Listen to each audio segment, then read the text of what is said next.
আমি হিন্দু খ্রিস্টান বৌদ্ধদের বলি, কোরআন যদি চালু হয়, এর আইনটা যদি চালু হয়, আপনারাও শান্তি পাবেন। আপনাদের মুসলমান হওয়া লাগবে না, হিন্দু এবং খ্রিস্টান থাকা অবস্থাতেই আপনারা শান্তি লাভ করবেন। কিভাবে? প্রশ্ন ওঠে কিভাবে? কয়েকটা দৃষ্টান্ত দেই, দিব। একটি হচ্ছে সুদ। এটি পুঁজিবাদী শোষণের এক জঘন্যতম হাতিয়ার। সুদ আর যাকাত দুটির মধ্যে পার্থক্য হলো, যাকাত হলো বড় লোকদের কাছ থেকে না, গরিবদের দেওয়া, এটা হলো যাকাত।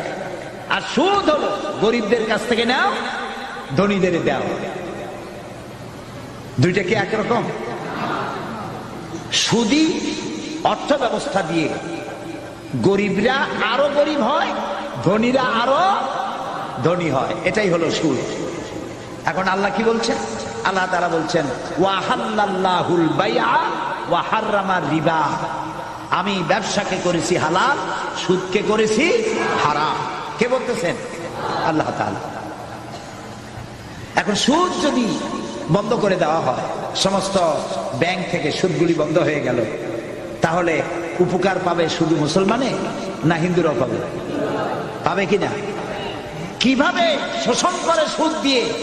এই যে বিভিন্ন এনজিও আছেন আমাদের দেশে, ব্যাংকও আছে, এনজিও আছে, তারা সুদী কারবার করে। ব্যাংকে সুদ নয় নেয় 17% থেকে 15% থেকে 17% হচ্ছে ব্যাংকের সুদ, আর এনজিওদের সুদ হচ্ছে 35 থেকে 45% তাদের সুদ। এই যে সুদ তারা নিল, ধরুন একজন গরিব মানুষ, সে হালের বলদ কেনার জন্য অথবা জমিনের সার আর বীজ কেনার জন্য ব্যাংক থেকে লোন নিয়েছে। লোন নিয়ে সে চাষাবাদ করলো, এরপরে দেখা গেল অনাবৃষ্টি অথবা অতিবৃষ্টির কারণে ফসল হলো না, ফসল হয় নাই। লোকটা তো ব্যাংকের কাছে ঋণী, এই ঋণ শোধ করবে কি দিয়া? ব্যাংক বৃষ্টি হয় নাই বলে, ফসল ভালো হয় নাই বলে ব্যাংক কি তার সুদ মাফ করবে? করবে না। তখন গরিব লোকটা কি করবে? তার বইয়ের সোনার শেষ বালা, শেষ চুরি গাছা, মায়ের চুরি গাছা, হালের বলদ জোড়া বিক্রি করে সুদের টাকা পরিশোধ করতে হবে, ঠিক কিনা?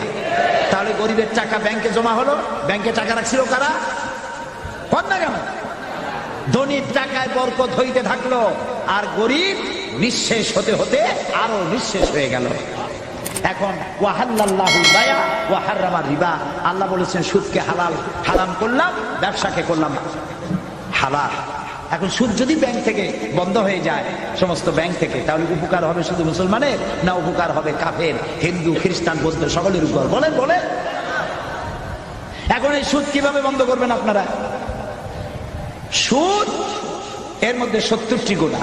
70 গুনাহ হলো নিজের মাকে, গর্ভধারিণী মাকে বিবাহ করা, ঘৃণার সাথে। বলেন নাউযুবিল্লাহ। এইটা যদি হয় ছোট্ট গুনাহ, 70টা গুনার ছোট্ট গুনাহ এই, বড় গুনাহটা কি?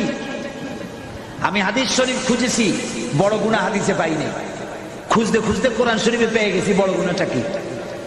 বড় গুনাহ হলো সূরা বাকারার মধ্যে আল্লাহ তাআলা বলেছেন সুদের অপকারিতা একটা রুকু ব্যাপী আলোচনা করে তারপরে শেষ দিকে গিয়ে আল্লাহ তাআলা বলেছেন ফাইন লাম তাফআলু ফাযানু বিহারবিন মিনাল্লাহি ওয়া রাসূলিহি।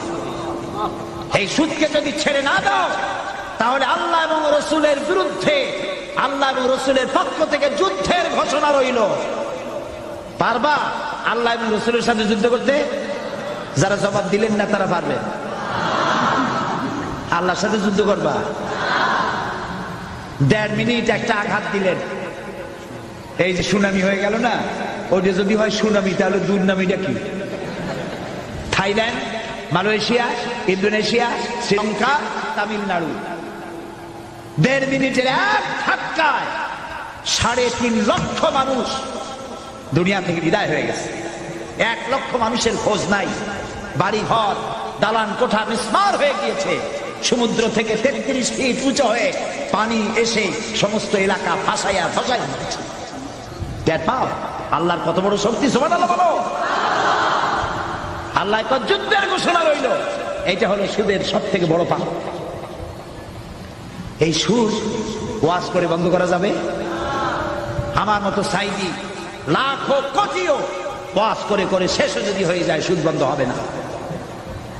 এদেশের আলেমেরা পীরেরা হাজার বছর ধরে ওয়াজ করেছেন, সুদের বিরুদ্ধে সুদ বন্ধ হয় নাই।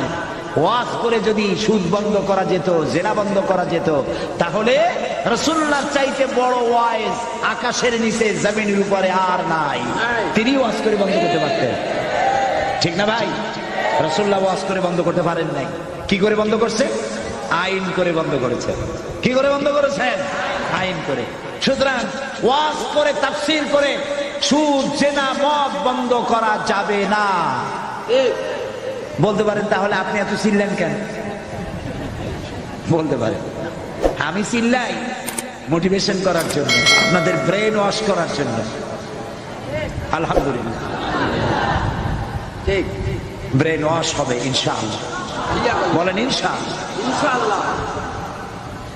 কিভাবে হবে?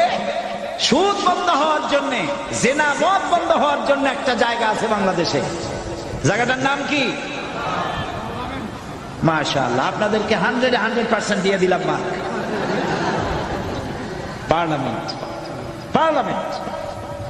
পার্লামেন্টে কেমনি বন্ধ হবে? এই যে পলিথিন বন্ধ হয়েছে না, পলিথিন বন্ধ হইলো কেমনে?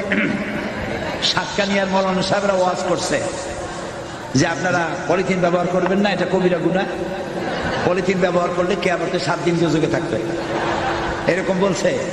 বলেন। পার্লামেন্টে বিল উঠছে, পলিথিন একটা সর্বনাশাদী জিনিস।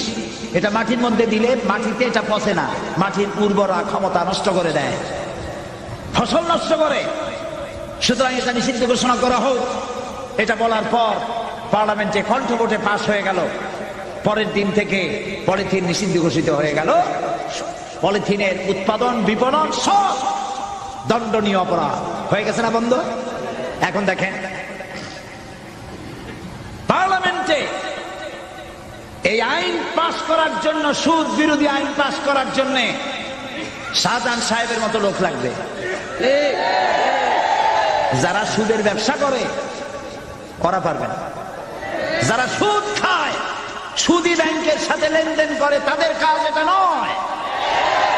সুদকে যারা মাকে বিবাহ করার মতো গুনাহ মনে করে, সেই রকমের লোক 2/3 মেজরিটি হতে হবে পার্লামেন্টে।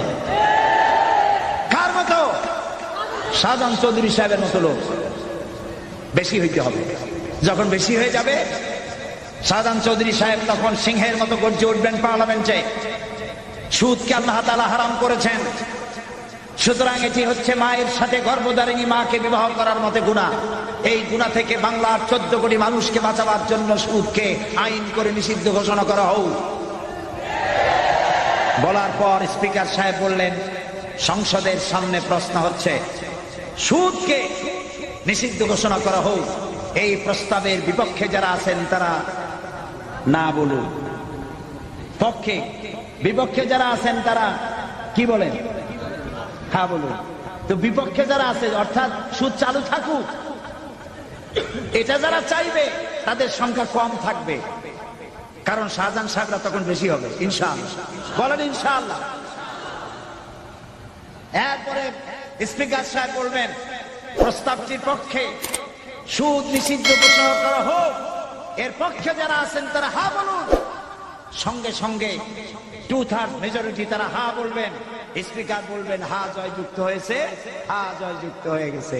পরের দিন থেকে সোনালী, পুবালী, রূপালী, শ্যামলী, চৈতালি সব ব্যাংকে সুদ বন্ধ হবে নাকি হবে না বলুন?